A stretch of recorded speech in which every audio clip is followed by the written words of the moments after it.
మళ్లీ kidney racket కలకలం సృష్టిస్తోంది. విశాఖ జిల్లా మారికవలసకు చెందిన సాడి యమున గోవాకు చెందిన రంజనాయక్కు తన కిడ్నీ ఇవ్వడానికి ఒప్పందం కుదుర్చుకున్నట్లు సమాచారం. మధ్యవర్తిగా పద్మ, సత్య అనే వ్యక్తులు 8 లక్షలకు ఇవ్వడానికి ఒప్పందం కుదుర్చుకున్నట్లు తెలుస్తోంది. కిడ్నీ మార్పిడి చేస్తున్న సమయంలో యమునకు ఫిట్స్ రావడంతో చనిపోయినట్లు సమాచారం. ఇప్పటికే ఏమైనా కుటుంబ సభ్యులు మదనపల్లి పోలీస్ స్టేషన్కు చేరుకొని కేసు నమోదు చేయగా పోలీసులు విచారిస్తున్నట్లు తెలుస్తోంది.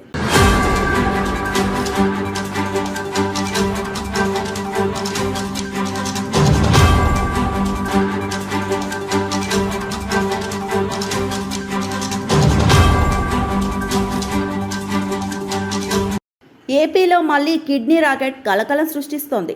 విశాఖ జిల్లా మారికవలసకు చెందిన సాడి యమున గోవాకు చెందిన రంజనాయక్కు తన కిడ్నీ ఇవ్వడానికి ఒప్పందం కుదుర్చుకున్నట్లు సమాచారం. మధ్యవర్తిగా పద్మ, సత్య అనే వ్యక్తులు 8 లక్షలకు ఇవ్వడానికి ఒప్పందం కుదుర్చుకున్నట్లు తెలుస్తోంది. కిడ్నీ మార్పిడి చేస్తున్న సమయంలో యమునకు ఫిట్స్ రావడంతో చనిపోయినట్లు సమాచారం. ఇప్పటికే ఏమైనా కుటుంబ సభ్యులు మదనపల్లి పోలీస్ స్టేషన్కు చేరుకొని కేసు నమోదు చేయగా పోలీసులు విచారిస్తున్నట్లు తెలుస్తోంది.